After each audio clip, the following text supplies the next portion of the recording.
Recuerden que esto es educación ciudadana y nosotros acá vamos a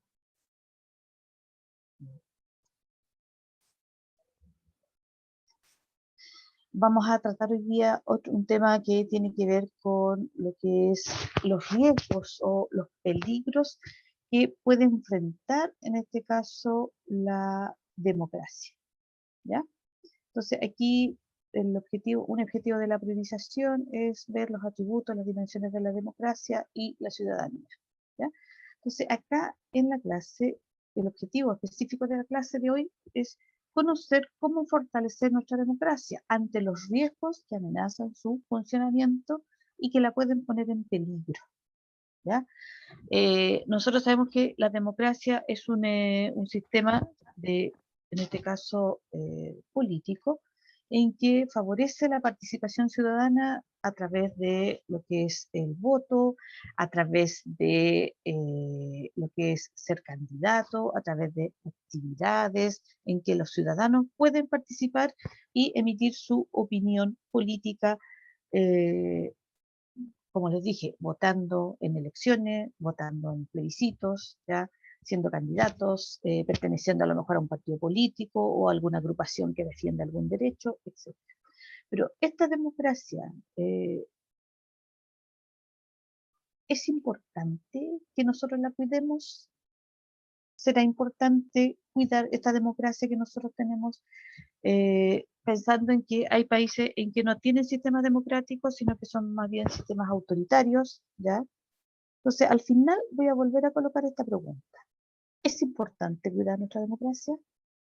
¿Ya? ¿O por qué es importante? ¿Ya? Entonces, la democracia es no solamente un sistema político, sino que también es una forma, aunque uno podría decir, una forma de vida en sociedad, ¿ya? Que es la mejor que hay hasta ahora, hasta el momento, ¿ya? ¿Por qué? Porque nos permite a nosotros, a los ciudadanos, participar, ¿ya? No se nos imponen muchas veces, algunas cosas sí se imponen, pero hay otras que no se nos impone, nos permiten elegir nuestros representantes, participar políticamente, etcétera. Entonces dice, es un sistema político, es un proyecto en el que todos debemos participar. Sin embargo, diversos riesgos la amenazan constantemente y la pueden poner en peligro, ¿ya? Entonces, este sistema democrático actualmente, que es de lo mejor que nosotros tenemos, está en peligro, ¿ya? Y nosotros vamos a ver de qué manera puede estar en peligro, de distintas maneras. Entonces, es importante identificar cuáles son estas amenazas y saber qué podemos hacer como ciudadanos para enfrentar estas amenazas, ¿ya? La primera es la llamada desafección política. Desafección tiene que ver con el poco interés, que a mí no me afecta. A mí no me afecta la política, no me interesa, yo no participo. A eso se le llama desafección política. Dice, un sistema político requiere la participación activa de todos, ¿ya? Nosotros acuérdense que hablamos de la ciudadanía activa, la que puede participar, la que reclama sus derechos, la que, digamos, ejerce sus derechos plenamente. Sin embargo, diferentes situaciones llevan a las personas a desentenderse de las instituciones democráticas y de quienes ejercen cargos públicos. Este desinterés puede ir desde la indiferencia hasta la abierta oposición al sistema democrático. Lo anterior provoca un aumento en los niveles de abstención electoral y la desconfianza social en la democracia misma, haciendo que ésta se vaya debilitando, ¿ya? Es decir, aquí hay un desinterés, por eso habla de una desafección, a mí no me afecta. Hay una desconfianza en las instituciones, en las personas incluso, en los políticos mismos, ya de distintos sectores, ya. Y todo esto se junta de que a la persona no le interesa participar, no le interesa votar. Entonces los niveles de abstención electoral son muy altos. Ahora, ¿qué es lo que es a qué se le llama abstención electoral? Es cuando una persona que está habilitada para votar, no lo hace. Por distintas razones no va a votar. Entonces es el porcentaje total de personas habilitadas para votar que por determinada razón no lo hacen. No, deciden no ejercer su derecho a voto. ¿Ya? Cuando uno, aquí en Chile por lo menos, cuando uno va a votar, uno se mete a una página para saber, por ejemplo, al CERVEL, si uno es vocal de mesa, si le toca hacer alguna de las actividades. Entonces ahí a uno le colocan al tiro, está habilitada para votar, le toca en tal lugar, tal mesa, etcétera. Entonces está la información, ¿ya? Ahora, en este caso ya, yo busco mi información, yo estoy habilitada, pero si yo decido no ir a votar, yo estoy haciendo una abstención electoral. ¿Ya? ¿Por qué? Porque estando habilitada, decidí no ir por distintas razones, ¿ya? Votar en una elección, votar en un plebiscito, ¿sí? Entonces, la gente va votando cada vez menos. Ahora, esto ocurre generalmente en los países donde el voto es voluntario, ¿ya? En Chile la abstención en general es bastante alta, ¿ya? Promedia y supera incluso el 50%. En Chile el voto es voluntario en la actualidad y la abstención va superando el 50%, casi el 60%. O sea, va muy poco porcentaje, muy pocas personas a votar, ¿ya? Hay países aquí mismo en América Latina, por ejemplo, Uruguay. Uruguay tiene un 11,4% de abstención, pero ahí el voto es obligatorio, ¿ya? En el Perú, por ejemplo, es un 17,5% y ahí también el voto es obligatorio. ¿Se fijan? O sea, hay una relación muchas veces en algunos países. Por ejemplo, tengo aquí el dato de Bolivia. Bolivia, el voto también es obligatorio y la abstención, o sea, la gente que decide no votar, es un 8,1%. Y el dato de Chile que yo tengo acá es de 58% de gente que no va a votar. ¿Se fijan? Ahora, esto de no ir a votar, de no interesarle, afecta a la democracia. ¿Ya? Entonces, aquí tenemos, fíjense, ¿ya? En Chile, fíjense, en 1989, que se votó para la vuelta a la democracia, la primera elección, fíjense en la participación, el 87%, pero ahí el voto era obligatorio. ¿Ya? Desde el año 2012 en Chile se aprobó el voto voluntario. Entonces, en el caso de Chile está la relación entre la aprobación del voto voluntario y la desafección o la menor participación o el menor interés de las personas por participar en estos procesos eleccionarios. ¿Ya? Ahí aparece un 54%. Aquí yo tengo el de 58% que es de 2017. ¿Ya? Entonces es mucha la gente que no va a votar. Entonces esto afecta y eso sería una amenaza. ¿Por qué? Mientras menos personas participen, quizás se dude de la legitimidad del proceso. ¿Por qué? Porque son menos, una minoría la que está participando. ¿Ya? Entonces ahí también es importante la participación. Y en Chile incluso se ha pensado en poner nuevamente el voto obligatorio, ¿ya? Pero en este momento es voluntario. Ahora, el otro punto, aparte de la desafección, nosotros hablamos de la desconfianza hacia las instituciones. Y hay hartas encuestas en que se evalúa del 1 al 7, ¿ya? Algunas instituciones, ¿ya? Esto que yo puse acá es de 2016, ¿ya? Y fue realizado por la Universidad de San Sebastián. Y aparecen aquí las notas, son de 1 a 7 y aquí tengo yo las peor evaluadas, ¿ya?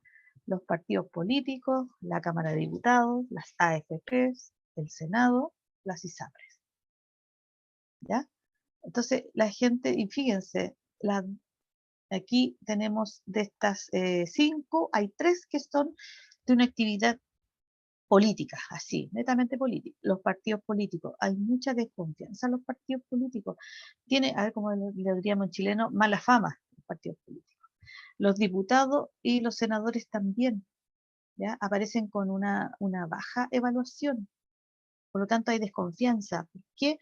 A lo mejor uno ve ven noticias, información en que los políticos no están haciendo su trabajo, en que, por ejemplo, no respetan sus horarios, tienen muchos beneficios, sobre todo económicos, que el resto de la población no tiene. Por lo tanto, es un trabajo que no está muy bien evaluado por gran parte de la sociedad, ¿ya? Por lo tanto, aquí tenemos dos elementos que hablan de esa desafección, que es la abstención, es decir, no ir a votar, y también la desconfianza hacia las instituciones, ¿sí? Entonces aquí tenemos un tipo que es la desafección política, que es una amenaza. Amenaza, otra amenaza es la desigualdad. Dice, todos los ciudadanos y ciudadanas tienen los mismos derechos ante la ley, ¿ya? Y acá, en el caso de Chile, la Constitución asegura, dice, yo le voy bien breve, el artículo 1 dice, las personas nacen libres e iguales en dignidad y derechos, ¿ya? Por lo tanto, el Estado tiene que asegurar eso. El artículo 19 dice, la Constitución asegura a todas las personas, en el número 2, inciso 2, dice la igualdad ante la ley. En Chile no hay personas ni grupos privilegiados. En Chile no hay esclavos y el que pise su territorio queda libre. Hombres y mujeres son iguales ante la ley, ¿ya? Y en el inciso 3 dice la igual protección de la ley en el ejercicio de sus derechos. En el fondo, entonces, ¿qué nos dice la Constitución? Que nosotros tenemos todos los mismos derechos, todos, sin ninguna desigualdad. Pero nosotros sabemos que en la práctica hay distintos tipos de desigualdades, ¿ya? Eh, ¿Cuándo se habla de una desigualdad? Cuando no hay un equilibrio entre las personas, ¿ya? Entre dos o más personas, y se habla de distintos tipos de desigualdad. Por ejemplo, la desigualdad social. Dice, el trato diferente dado a las personas a causa de su condición socioeconómica, su etnia, su religión, su cultura o sus preferencias sexuales, entre otros aspectos, ¿ya? Eh, y acá esto es una realidad que existe, ¿ya? Hay desigualdad en el trato, en la parte socioeconómica, en el origen de las personas, el origen étnico, en cuanto a la religión. Muchas veces hay religiones en algunos países que eh, el solo vestir algún tipo de vestimenta que a uno lo demuestre integrante de una religión, hay un trato desigual, ¿ya? Su cultura o sus preferencias sexuales, entre otros aspectos. Entonces aquí esto existe, todavía se mantiene, antes era peor. Acuérdense que hay países en donde uno se subía a un vehículo, a un bus, y tenía que sentarse, ¿no?, en asiento bien atrás, y no podía ocupar uno que estaban especialmente, por ejemplo, para la gente de Estados Unidos. La gente de raza blanca tenía asientos reservados, y si alguien afroamericano lo ocupaba, estábamos mal ahí, no podía. ¿Ya? Eso es una desigualdad social. Hay otro tipo, la desigualdad económica, ¿ya? Aquí tenemos clarito el desequilibrio importante en la distribución de ingresos entre las personas, así como el acceso a bienes y servicios. Y aquí el ingreso y el acceso a bienes y servicios, y también a las oportunidades, ¿no?, que uno tenga. Aquí hay un dato. Según la CEPAL, que es un organismo de América Latina, la Comisión Económica para América Latina, en el año 2017, en Chile, el 50% de los hogares de menores ingresos accedió al 2,1% de la riqueza. El 50%, la mitad de los hogares de menores ingresos, accede al 2,1% de la riqueza que produce el país. El 1% más adinerado, más rico, se quedó con el 26,5% de la riqueza.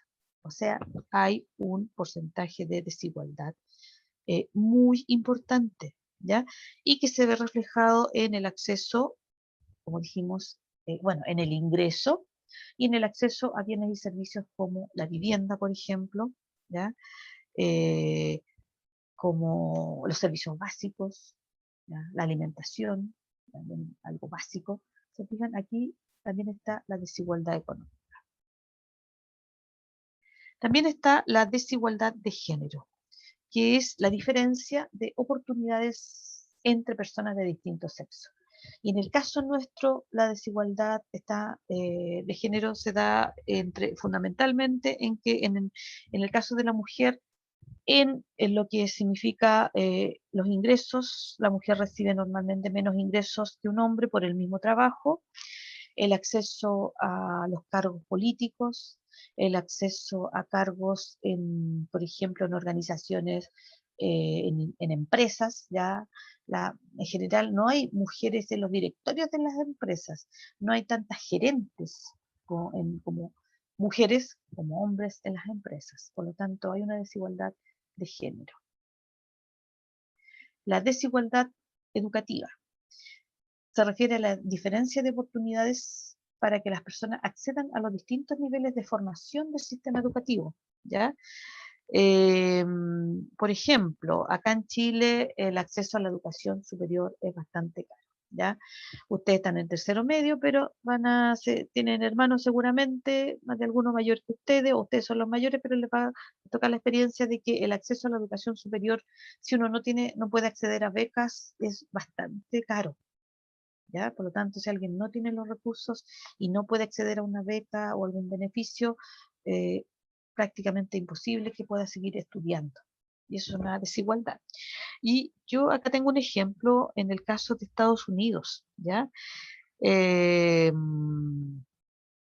Estudiar, por ejemplo, en la Universidad de Columbia, ¿ya? En Estados Unidos, puede costar alrededor de $60.000 al año, equivalente a cerca de 40 millones de pesos chilenos al año. ¿Ya? Aquí, si uno saca la cuenta, hay carreras que son muy caras y que prácticamente uno tendría que pagar eso. Y díganme, ¿quién puede pagar en Chile los que tienen más recursos nomás? ¿Ya? Los súper ricos, como se les llama, ¿ya? Pero hay una desigualdad educativa, ¿ya? En acceder a niveles de educación, por ejemplo, en el caso de la educación superior, y también muchas veces la desigualdad que existen entre los distintos tipos de educación, la educación municipal, la particular subvencionada y la particular pagada, que también eso se da en el caso de los niveles básico y medio. Por lo tanto, existe la desigualdad educativa. Y también está la desigualdad legal, ¿ya? Ocurre entonces cuando existe algún tipo de discriminación arbitraria presente en la legislación o en los fallos judiciales. Se considera como aquella que surge cuando el Estado no asegura la igualdad de oportunidades en la sociedad, ¿ya? Es decir, nosotros después más adelante vamos a ver algunos casos, si alguien quiere, por ejemplo, en Chile, hacer un trámite que requiera de algún abogado, y si uno no lo puede pagar, no puede acceder a ese beneficio, se demora más, ¿ya? Si alguien tiene los recursos y paga un abogado, puede acceder a algún trámite legal que requiera de la presencia de un abogado, por ejemplo. Y ahí también hay una desigualdad económica y legal, porque uno no lo puede pagar. Entonces esa desigualdad económica se transforma en una desigualdad legal. Tenemos entonces la desafección, tenemos la desigualdad, ¿ya? Y aquí tenemos, por ejemplo, la desigualdad en la representación política. Acuérdense que estamos viendo la democracia. Dice participación electoral, es decir, los que votan, ¿ya? Elecciones presidenciales del año 2017 en la metropolitana. Yo puse aquí, las 3 primeras comunas son las que tienen, digamos, los mejores ingresos, de hecho, de los más ricos de Chile, ¿ya? Y la participación, dice, más del 60 a 70%. O sea, aquí hay una alta participación política, ¿ya? Una alta participación. Veamos 2 comunas, una bien aislada y La Pintana, que es una comuna muchísimo más, con menos ingresos, ¿ya? Entonces, aquí la participación baja, fíjense, la gente participa en las elecciones entre un 30 y un 40%. Y el promedio más o menos que habíamos dicho nosotros es un 58% más o menos. Por lo tanto, fíjense que las comunas de mayores ingresos, Vitacura, Las Condes, La Reina, superan el promedio de, digamos en este caso, o sea, superan el promedio de participación. Y acá la participación es mucho más baja. ¿Se fijan? Que ahí también hay ahí afecta la desigualdad, ¿ya? Y si nosotros le sumamos la desigualdad económica en cuanto a los ingresos, la desigualdad en cuanto a la educación, a la parte legal de comunas como por ejemplo La Pintana, ahí se va sumando más, digamos, más razones que tienen las personas y no participan en situaciones de democracia, ¿ya? Ahora, tenemos entonces dos puntos. Tenemos lo que es la desafección, la desigualdad, y ahora tenemos un tercero, la corrupción. Se fijan que cuando vimos las notas, los partidos políticos eran los que menos nota tenían. Eh, y en el Parlamento, digamos, estaba la Cámara de Diputados y el Senado también tenían una baja nota en cuanto a evaluación. Entonces, aquí, ¿de qué estamos hablando cuando hablamos de corrupción política? Dice, el Estado, a través de sus funcionarios públicos y representantes electos, o sea, gente que trabaja para el Estado y gente que también es funcionario público, pero fue elegido para ese cargo, dice, está expuesto a desatender el interés común y utilizar su poder e influencia para promover beneficios particulares. ¿Ya? Es decir, que un funcionario público, ya sea porque realice un cargo en algún lugar o ya sea porque fue elegido para realizar un cargo, ¿ya? Puede estar expuesto, digamos, a eh, desatender o olvidar en el fondo su función, ¿ya? Y lo utiliza para esta influencia, este poder que tiene, lo utiliza para beneficios particulares, que pueden ser propios o pueden ser para otras personas. A esto se le llama corrupción política, ¿ya? Y hay varios tipos de corrupción. Hablamos de, nosotros hemos escuchado a lo mejor algunos de ustedes, el concepto de malversación de fondos públicos. Los fondos públicos son los fondos del Estado. Perdón. A esto se le llama peculado legalmente, ¿ya? ¿Cuándo ocurre? Dice, ocurre cuando un funcionario público hace uso indebido de fondos o dineros del Estado que están a su disposición, ¿ya? Siempre los dineros del Estado, los fondos públicos tienen un objetivo, es decir, están destinados a algo, a adquirir algo, a pagar alguna cosa, pero siempre van con un destino. Cuando se envían van con un destino. Este destino no puede el funcionario cambiarlo a su pinta o a su manera, ¿ya? Sino que aunque lo que vaya a hacer sea más urgente. ¿Me entienden? ¿Por qué? Porque está cometiendo, o sea, un delito de malversación de fondos. Y el dinero tiene que ocuparse en lo que se señala, a lo que va, ¿ya? Si va a la reparación, por ejemplo, va a la reparación, estamos hablando de un colegio municipal, va a la reparación del colegio municipal o va a la compra de insumos para un consultorio, ¿ya? Eso tiene que usarse en eso y no en otra cosa, ¿ya?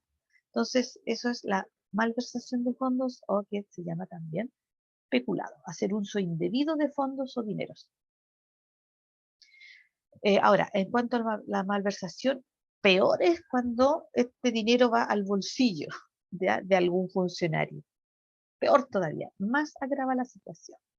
Ahora, aquí tenemos el nepotismo, ¿ya? Dice, acontece cuando se otorga un empleo público a una persona por el solo hecho de ser pariente de otro funcionario público, ¿ya? A eso se le llama nepotismo, o sea, nombrar en un cargo público a una persona que es conocido, pariente, generalmente se refiere a los parientes, ¿ah? En un cargo y nombrarlo no a lo mejor por su capacidad, por su idoneidad, sino que nombrarlo por eso, para beneficiar a alguien. o para pagar un favor político. Eso se llama nepotismo, ¿ya? También es una forma de corrupción. El soborno, dice, sucede cuando un funcionario público recibe dinero de parte de un privado, con la finalidad de que el primero actúe beneficiando directamente al segundo. Es decir, una persona, un privado, va y le paga a un funcionario público para que éste resuelva algo y que esto que va a resolver lo beneficie. Por eso le está pagando, ¿ya? Esto ha sucedido y de hecho hace poco, semana pasada, si no me equivoco, se resolvió un caso también en que un parlamentario había recibido sobornos por parte de una empresa. Para que un parlamentario para aprobar una ley que favorecía a esta agrupación de empresas que tiene que ver con la pesca, ¿ya? Entonces eso ocurre tanto a nivel, digamos, de parlamentarios como también a nivel de una municipalidad, por ejemplo. El recibir, es que a uno le paguen por hacer algo indebido, ¿ya?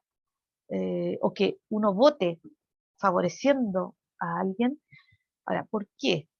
Porque acuérdense que todos los favores se cobran, ¿ya? Todos los favores se cobran, por lo tanto, eso no debe hacerse y este empresario le va a decir, bueno, yo te pagué por esto y tienes que hacerlo, hacer lo que yo te diga. ¿Y a dónde queda la independencia, la autonomía, en este caso, de una persona que tiene que legislar y no favorecer a un grupo, sino que favorecer a la sociedad, a todos en general, ¿ya? Y tenemos el tráfico de influencias. ¿A qué se refiere? Ocurre cuando un funcionario público utiliza su poder y cargo para obtener favores para sí o sus cercanos. Tráfico de influencias, ¿ya? O sea, usa información privilegiada, porque hay muchos funcionarios públicos que tienen información que los demás no conocen, y las utiliza para favores para sí mismo, para beneficiarse a sí mismo o también para sus cercanos. ¿Ya? Eso es el tráfico de influencias. ¿Ya? Entonces, eso también es una forma de corrupción. ¿Ya? Yo tengo tal información, se la doy a otra persona, voy a beneficiar yo mismo, se va a beneficiar esa persona, y esa persona si se beneficia, me beneficio yo también. ¿Se fijan? ¿Ya? Entonces, eso también es un problema de corrupción. ¿Ya? Y tenemos acá, en este caso, varias situaciones. En el caso de América Latina, en el caso de Chile, les mencioné el de Corpesca, que la semana pasada salió una resolución, pero también en el caso de América Latina hay varias situaciones. En Ecuador, por ejemplo, con el expresidente Rafael Correa. En el caso del Perú, prácticamente todos los presidentes están relacionados con casos de corrupción, ¿ya? Y detenidos prácticamente, uno se suicidó incluso, ¿ya? Entonces aquí es bien importante esta situación. Ocurre en distintos lugares, no solamente en América Latina, pero es una situación grave en este caso, lo que sería la corrupción política, ¿ya? Y tenemos el narcotráfico, ¿ya? ¿De qué estamos hablando cuando hablamos de narcotráfico? Dice, comercio ilegal de drogas y estupefacientes, realizado a gran escala. O sea, no es el microtráfico, sino que a gran escala. Ese se habla de narcotráfico, ¿ya? Ahora, hay países que están dominadas por este problema del narcotráfico, ¿ya? Nosotros, de hecho, uno ha visto situaciones en países como México, por ejemplo, en que el mismo territorio mexicano está dominado por distintos carteles o carteles, ¿ya? Grupos que se dedican a el narcotráfico de distinto tipo, ¿ah? De distinto tipo de origen, desde la marihuana, la cocaína y otras drogas más, incluyendo también en algunos casos el tráfico, en este caso de trata de personas, eh, y otros elementos que son considerados ilegales, armas, por ejemplo, ¿ya?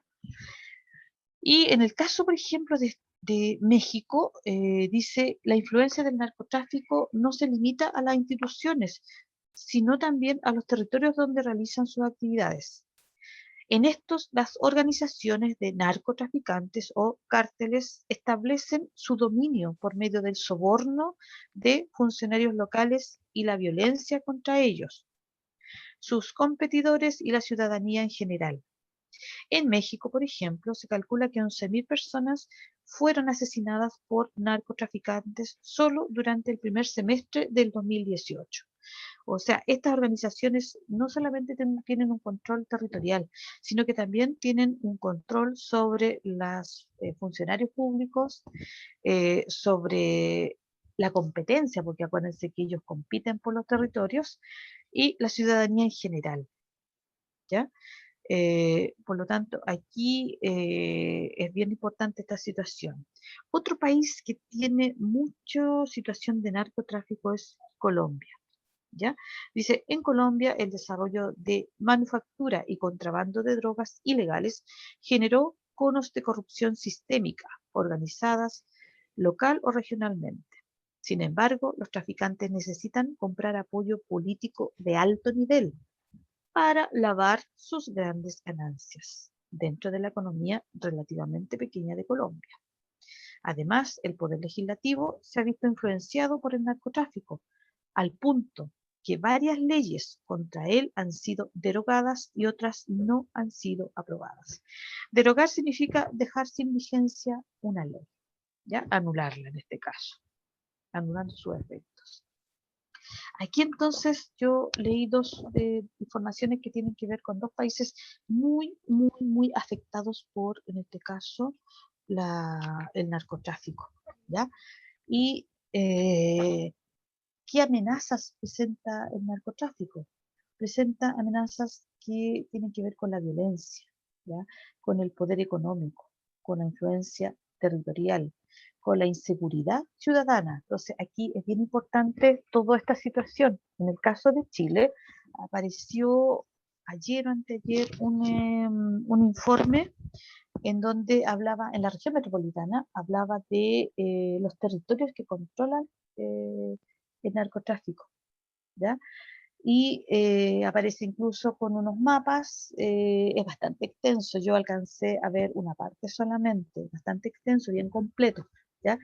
Eh, que analiza todo, cómo el narcotráfico va dominando algunas zonas y va dominando distintos aspectos, funcionarios públicos, incluso en algunos casos policías, eh, va controlando eh, lugares, territorios donde ellos se establecen y va entregando beneficios muchas veces que el Estado no es capaz de dar, ¿ya? Entonces, hay distintas formas en que ellos van llegando a la población, ¿ya? Y si nosotros hablamos de la democracia, una democracia que tiene problemas de corrupción y el narcotráfico acarrea corrupción, ¿ya? Una ciudadanía que se ve afectada por la violencia, ¿ya? Aquí nosotros mismos hemos visto que esto en Chile ha ido avanzando, el uso de la violencia, las armas, el usarlas cuando hay incluso una importante cantidad de personas, sin importarle a quién hieren. El gran poder económico.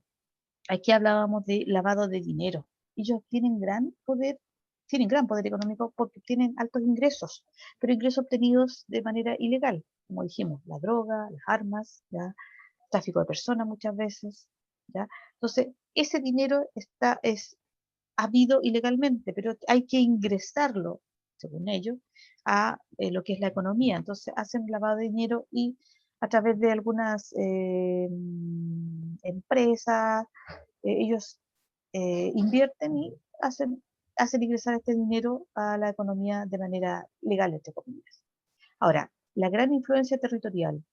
Hay zonas, como dijimos, que ellos las ocupan y hay países en que un estado completo, como en el caso de México, hay estados completos que son dominados por algunos carteles de la droga, ¿ya? Eh, y obviamente si hay violencia, hay una inseguridad ciudadana, ¿ya? Ahora, esto es lo que son las llamadas amenazas. Vamos a volver. Amenazas para la democracia. La pregunta que decíamos al comienzo. En lo primero que planteé, después de lo que dijimos. ¿Por qué sería importante cuidar nuestra democracia? Vamos a dejar de compartir. Chiquillos, ¿por qué es importante cuidar la democracia? O le podemos decir, en otras palabras, ¿estos problemas nos afectan a nosotros? ¿Están en Chile? ¿Quién me puede decir? O escriben en el chat, como quieran. ¿Quién puede señalar una opinión al respecto? O sea, profe, yo opino que se debería cuidar la democracia porque no queremos que sea peor de lo que ¿Ya? algunas personas pueden pensar que ya es, ¿Ya? ¿entiendes? Sí, sí. O, o lo mismo que yo, por ejemplo, si la democracia llega a cambiar Mm, y cuando yo sea mayor de edad me llega a afectar a mí, obviamente a mí no me va a servir, po. ¿Ya? Entonces yo obviamente voy a preferir que la gente cuide la democracia que tienen ahora para que no sea peor. ¿Ya? ¿Ya? Bien. Ahora, es importante entonces cuidar eso, porque ustedes son los que van a gobernar. Yo a veces les digo en clase, ustedes son los futuros gobernantes, las generaciones que van a gobernar, ¿ya?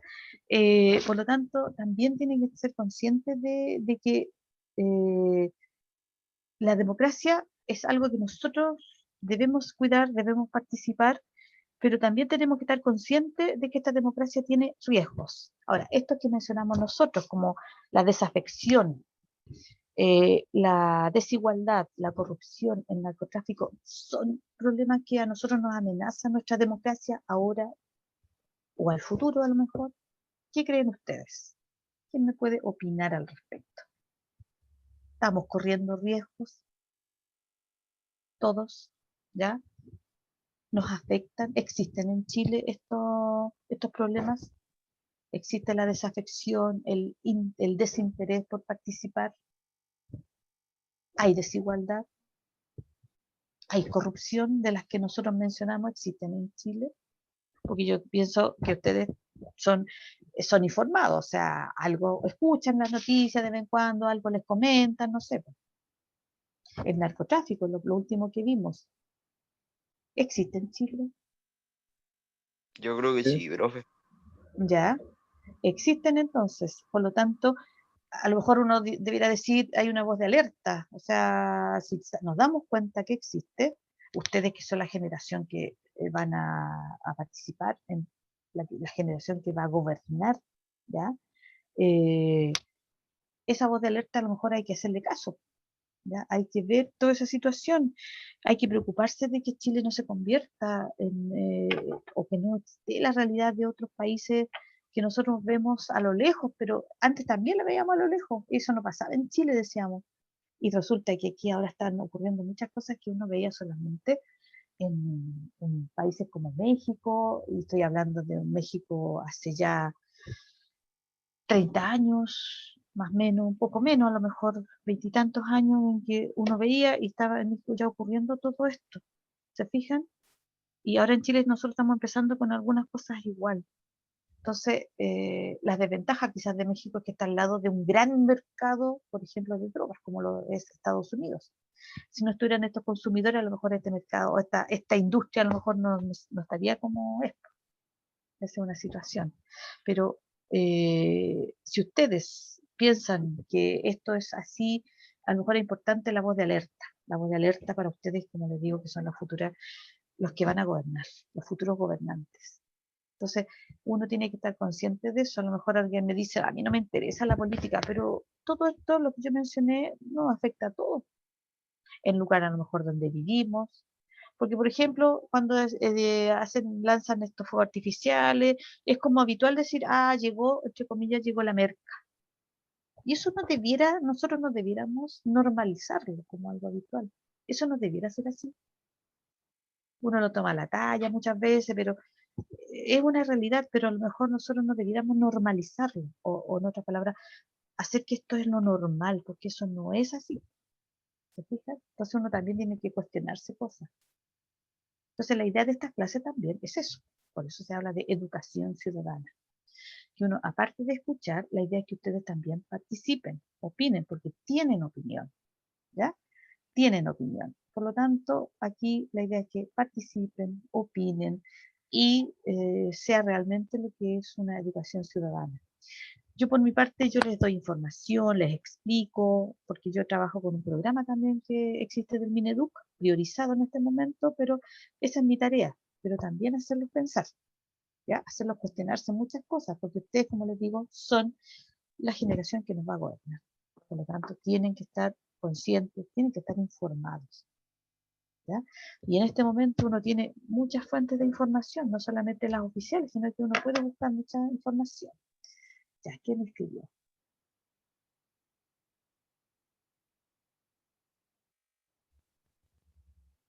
Ya. Ya, Fernanda. Bien, ¿ya? Entonces, aquí hay una opinión. Bien, ¿ya? Entonces, aquí recuerden que la idea es que nosotros seamos capaces de opinar y escuchar al otro, aunque a veces no estemos de acuerdo, ¿ya? Entonces, eh, chiquillas, las notas de la prueba se van a abrir para los apoderados para que ver sus evaluaciones, ¿ya? Entonces, para hay una respuesta. Entonces, aquí la idea es, en este caso, eh, nosotros tenemos que, a lo mejor, cuidar algo que ya tenemos. Y a lo mejor uno podría decir mejorar aquello que tenemos, ¿ya? Entonces, eso es tarea también de todos nosotros, ¿ya? Así que, esos chiquillos. ¿Mm? Así que